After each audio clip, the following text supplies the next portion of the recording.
रिहान ने एक पुराना बंगलो रेंट पर लिया। हर चीज सही थी, लेकिन एक चीज अजीब थी। रोज 3-7 AM पर एक ही आवाज सुनाई देती थी।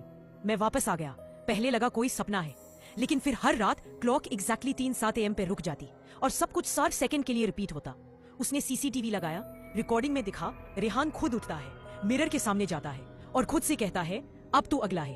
अगली रात उसने अपने आप को बांध दिया ताकि जा ही ना सके, लेकिन सुबह कैमरा में दिखा वो खुद मिरर के अंदर चला गया। अब क्लॉक रोज 3-7 AM पे चालू होती है, लेकिन अब रिहान का रिफ्लेक्शन वापस नहीं आता। उस घर में वक्त रिपीट नहीं होता, लोग रिपीट होते हैं।